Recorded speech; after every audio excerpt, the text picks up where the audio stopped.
কোনো রকম প্রচার প্রচারণা ছাড়া জুলাই স্মৃতি পার্ক সাপ্তাহিক বন্ধ রেখেছে পার্ক কর্তৃপক্ষ। দর্শনার্থীরা দূর দূরান্ত থেকে এসে ফিরে যাচ্ছেন। বাচ্চারাও অনেক খুশি নিয়ে আসলেও মন খারাপ করে যেতে হচ্ছে পার্ক থেকে। কোনো প্রকার পূর্ব প্রচারণা ও আগাম নোটিশ ছাড়াই আজ বুধবার পার্কটি বন্ধ রেখেছে কর্তৃপক্ষ। তবে প্রবেশ মুখের গেটে দায়িত্বরত কাউকে পাওয়া যায়নি। দূর দূরান্ত থেকে বাচ্চাদেরকে ভালো সময় ও মানসিক বিকাশের জন্যই পার্কে নিয়ে আসেন বাবা মায়েরা। কিন্তু কর্তৃপক্ষের এমন অব্যবস্থাপনা ও নোটিশবিহীন বন্ধ রাখায় বিপাকে পড়েন পার্কে আসা দর্শনার্থীরা। ওরা খুব আশা করে এসেছে, আমাদেরকে একটু শুইতে বা একটু রেস্ট নিতেও দিচ্ছিল না। যে সকালবেলা অফিস করে এসেছি, ওরা জাস্ট খুব এক্সাইটেড ছিল যে জাতিসংঘ পার্কে যাবে। ছোট বাচ্চা নিয়ে আসছে, অনেক আনন্দ করে।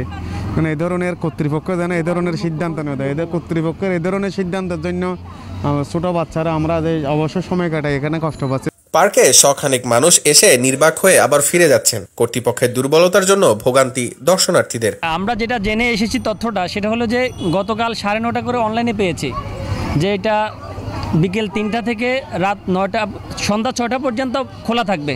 কিন্তু ওইখানে কোথায় উল্লেখ ছিল না যে বুধবার অফডে থাকবে, এরকম কোথায় কোনো তথ্য ছিল না। হাউজিং সোসাইটির নিরাপত্তা কর্মীদের দিয়েই পরিচালনা করা হয় পার্কের নিরাপত্তা। আবাসিক স্কুল হিসেবে আমরা ওখানে দায়িত্ব পালন করি। এখন যখন আমরা উপস্থিত গেলাম, আমরা তো বন্ধ দিন ওরা আসবে না, যখন আসি বলছে, এখন তো আমরা বলি ভাই যখন কষ্ট করি আসছে। দর্শনার্থীদের যেন এমন ভোগান্তি পোহাতে না হয়, সেজন্য কর্তৃপক্ষের প্রয়োজনীয় যথাযথভাবে প্রচার প্রচারণা চালানো প্রয়োজন। কিন্তু বিনোদন পার্কে শুক্রবার খোলা থাকে, তাহলে এটা ঠিক ছিল। বুধবার একটা অড ডেতে বন্ধ, এটা জানানো দরকার ছিল আসলে। পার্ক বন্ধের বিষয়ে ও প্রচারণা ছাড়া বন্ধ রাখার বিষয়ে গণপূর্ত অধিদপ্তরে যোগাযোগ করার চেষ্টা করা হলেও তা সম্ভব হয়নি।